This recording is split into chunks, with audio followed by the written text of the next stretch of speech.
Welcome back. అతి సాధారణమైన కుటుంబంలో పుట్టిన అంతర్జాతీయంగా గుర్తింపు పొందిన నేత చంద్రబాబు నాయుడు. ఆయన కమిట్మెంట్, క్రమశిక్షణలే ఈనాడు ఆయన్ని ఈ స్థాయికి తీసుకొచ్చాయి.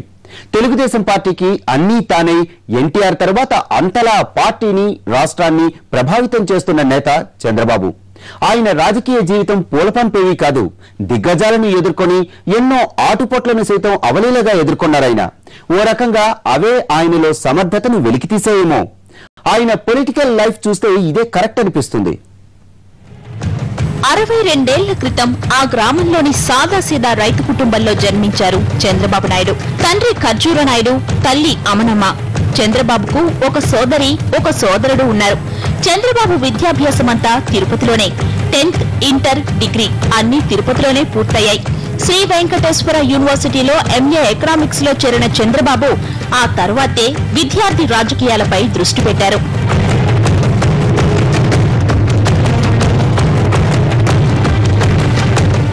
ఆర్థిక శాస్త్రంపై మక్కువ ఉండడంతో పీజీ పూర్తయ్యాక ఎస్వీ యూనివర్సిటీలోనే ఆశ్చర్యరంగా ఆర్థిక విధానాలపై పీహెచ్డీ చేశారు బాబు. క్రమంగా యువజన కాంగ్రెస్ రాజకీయాలపై దృష్టి మళ్లింది. దీనికి చిత్తూరు జిల్లా అప్పటి సీనియర్ నేతలు రాజగోపాల నాయుడు, సీతాస్ వంటి వారి ప్రోత్సాహం తోడైంది. 1978లో ఆయన ఆ పార్టీ తరపున కొత్తగా ఏర్పడిన చంద్రగిరి నుంచి పోటీ చేసి ఎమ్మెల్యే అయ్యారు.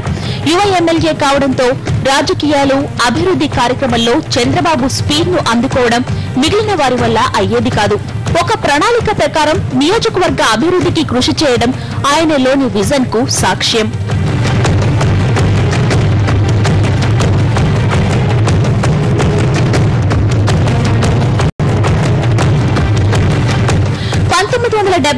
లో సీనియర్ నేతలంతా రెడ్డి కాంగ్రెస్ నుంచి పోటీ చేయడంతో ఇందిరా కాంగ్రెస్ నుంచి ఎక్కువ మంది యువకులు ఎన్నికయ్యారు. వీరిలో చంద్రబాబు నాయుడు, వైఎస్ రాజశేఖర్ రెడ్డి లాంటి యువకులు కూడా ఉన్నారు. 1981లో టి అంజయ్య ముఖ్యమంత్రి పీఠాన్ని అధిష్ఠించారు. సీనియర్ల బెడద నుంచి తప్పించుకోవడానికి అంజయ్య యువనేతలకు మంత్రి పదవులిచ్చారు. పశుసంవర్ధక శాఖ సహాయ మంత్రిగా బాధ్యతలు స్వీకరించిన చంద్రబాబు ఆ తరువాతి కాలంలో సినిమాటోగ్రఫీ, సాంకేతిక విద్య, మైనర్ ఇరిగేషన్ శాఖ మంత్రిగా పనిచేశారు. సినిమాటోగ్రఫీ మంత్రిగా ఉన్న సమయంలోనే ఎన్టీ రామారావు కుమార్తె భువనేశ్వరితో బాబుకు వివాహం జరిగింది. 1982లో ఆయన మామ రామారావు తెలుగుదేశం పార్టీని స్థాపించిన సమయంలో బాబు కాంగ్రెస్ తోనే ఉంటానని స్పష్టం చేశారు. 1983 ఎన్నికల్లో కాంగ్రెస్ తరపున చంద్రగిరి నుంచి పోటీ చేసి ఓడిపోయారు చంద్రబాబు. 1983లో ఓటమి చంద్రబాబులో ఆలోచనలకు పదును పెట్టింది. వ్యూహాత్మక ఎత్తుగడలకు అవకాశమిచ్చింది. తరువాత ఆయన అనూహ్యంగా టీడీపీలో చేరడంతో తెలుగు తమ్ముళ్లలో ప్రకంపనలు మొదలయ్యాయి. ఆయన ఎంట్రీకి అగ్రనేతలు నో అన్నా ప్రవేశమాగలేదు. బాబు శైలి మిగిలిన వాళ్లకు భిన్నం. ఏది చేసినా అందులో డెప్త్ కనిపిస్తుంది. ఒక పద్ధతి ప్రకారం సైలెంట్ గా ఆయన కార్యక్రమాలు ఉంటాయి. అందుకే పదవుల జోలికి పోకుండా పార్టీ పటిష్టతపైనే దృష్టి పెట్టారు. జిల్లాల్లో కార్యకర్తలకు శిక్షణా తరగతుల్ని కండక్ట్ చేసి సిపిఎం తరహాలో తెలుగుదేశం క్యాడర్ ను తీర్చిదిద్ది దానిపై పట్టు సాధించారు. అప్పట్లో నాదెండ్ల, ఉపేంద్ర, దగ్గుబాటి వెంకటేశ్వరరావు వర్గాలతో ఎన్టీఆర్ చుట్టూ పవర్ సెంటర్లు ఉండేవి. నాదెండ్ల తిరుగుబాటు సమయంలో చంద్రబాబు అంటే ఏంటో అందరికీ అర్థమైంది. తనకున్న రాజకీయ అనుభవంతో తెల్లవారేసరికి ఎన్టీఆర్ విధేయ ఎమ్మెల్యేలందరినీ రామకృష్ణ స్టూడియోకి తరలించి ఓ క్యాంపును ఏర్పాటు చేశారు. దీంతో నాదెండ్ల శిబిరం కంగుతింది. అదే సమయంలో ఎన్టీఆర్ ప్రజల్లోకెళ్లి మహోధృతంగా ప్రజాస్వామ్య పరిరక్షణ ఉద్యమం నిర్వహించారు. ఒక రకంగా నాదెండ్ల ఎపిసోడ్ ఎన్టీఆర్ కు, చంద్రబాబుకు రాజకీయంగా పునర్జన్మ అనే చెప్పాలి. 1985లో టీడీపీ మళ్లీ అధికారంలోకి వచ్చిన పార్టీ ప్రధాన కార్యదర్శి పదవికే మొగ్గు చూపారు బాబు. కేడర్ తో సత్సంబంధాలు ఏర్పాటు చేసుకోవడంలో సక్సెస్ అయ్యారు బాబు. అదే సమయంలో ప్రభుత్వ నిర్వహణలో ఎన్టీఆర్ కు చేదోడు వాదోడుగా నిలవడంతో ఆయనకు బాగా దగ్గరయ్యేందుకు ఛాన్స్ దొరికింది. 1989, 94 మధ్య విపక్షంలో ఉన్న సమయం బాబుకు బాగా కలిసొచ్చింది. ఆ టైంలో అసెంబ్లీని బహిష్కరించి అందులో కాలు పెట్టనని ప్రతిజ్ఞ చేశారు ఎన్టీఆర్. దీంతో కుప్పం నుంచి ఎమ్మెల్యేగా ప్రాతినిధ్యం వహిస్తున్న చంద్రబాబు అసెంబ్లీలో ప్రభుత్వాన్ని బాగా ఇరుకున పెట్టారు. చంద్రబాబు మాట్లాడడానికి నిలబడితే అధికార పార్టీ అప్రమత్తమయ్యేది. అప్పట్లో తెలుగుదేశంలో దగ్గుబాటి చంద్రబాబులు రెండు ప్రధాన గ్రూపులు. అయితే బాబు గ్రూపుకే ప్రాధాన్యం ఉండేది. 1994 ఎన్నికల నాటికి పార్టీలో సీన్ చేంజ్ అయింది. ఎన్టీఆర్ జీవితంలో లక్ష్మీ పార్వతి ఎంట్రీ టీడీపీలో వర్గ రాజకీయాలను మరింత పెంచింది. దగ్గుబాటి వర్గం ఆమె వెనుక చేరింది. దీంతో దగ్గుబాటి బలహీనపడడంతో పాటు బాబు ప్రాభవం కూడా కాస్త తగ్గింది. వ్యూహాత్మకంగా వ్యవహరించి తన వర్గం వారికి అధిక సంఖ్యలో టికెట్లు ఇప్పించుకోవడంలో సక్సెస్ అయ్యారు బాబు. లక్ష్మీ పార్వతి రాజకీయ అనుభవ రాహిత్యం చంద్రబాబుకు బాగా కలిసొచ్చింది.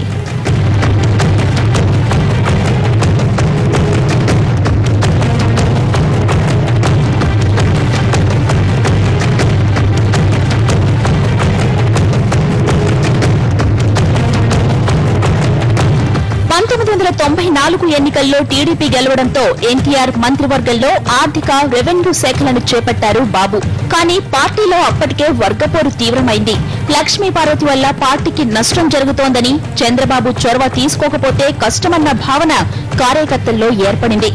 అదే సమయంలో వచ్చిన జిల్లా కేంద్ర సహకార బ్యాంక్ ఎన్నికల్లో సీల్డ్ కవర్ ద్వారా అభ్యర్థుల్ని పంపారు ఎన్టీఆర్.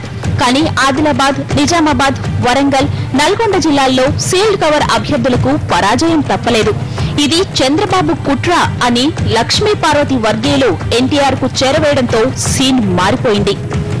8 మంది ఎమ్మెల్యేలను పార్టీ నుండి సస్పెండ్ చేశారు ఎన్టీఆర్. అంతేకాదు చంద్రబాబుకు స్ట్రాంగ్ సపోర్టర్ గా ఉన్న దివంగత మంత్రి ఎలిమినేటి మాధవరెడ్డి, కడియం శ్రీహరిని కూడా బయటకు పంపడానికి రంగం సిద్ధమైంది. అలా చూస్తూ ఊరుకుంటే మీకు ఇదే గతని వాళ్లు బాబుపై ఒత్తిడి తెచ్చారు. దీంతో చంద్రబాబు తన వర్గీయులతో వైస్రాయ్ హోటల్లో సమావేశం ఏర్పాటు చేశారు. ఎస్వి సుబ్బారెడ్డి, అశోక్ గజపతిరాజు, దేవేంద్ర గౌడ్ తో కూడిన టీం ఎన్టీఆర్ వద్దకు రాయబారానికి వెళ్లింది. లక్ష్మీ పార్వతి ప్రమేయం లేకుండా పార్టీని, ప్రభుత్వాన్ని నడపాలని కోరినా అన్నగారు నో అన్నారు. అదే సమయంలో తోడల్లుడు దగ్గుబాటి వెంకటేశ్వరరావు, బావమర్దలు హరికృష్ణ, బాలకృష్ణలకు పరిస్థితి వివరించి వ్యూహాత్మకంగా వారి మద్దతు సంపాదించగలిగారు బాబు. సో అటు పార్టీ, ఇటు ఫ్యామిలీ సపోర్ట్ తో ఆగస్టు 24న టీడీఎల్పీ నేతగా, 30న తెలుగుదేశం అధ్యక్షుడిగా ఎన్నికయ్యారు చంద్రబాబు. తనకు మెజారిటీ ఎమ్మెల్యేల మద్దతుందని, తాను ప్రభుత్వాన్ని ఏర్పాటు చేస్తానని గవర్నర్ కు లేఖ రాయడం, సెప్టెంబర్ 1న ముఖ్యమంత్రిగా ప్రమాణ స్వీకారం చేయడం చకచకా జరిగిపోయాయి. కానీ ఈ తిరుగుబాటుపై ప్రజల్లో పెద్ద వ్యతిరేకత రాకపోవడం చంద్రబాబు రాజకీయ చతురతకు నిదర్శనమనే చెప్పాలి.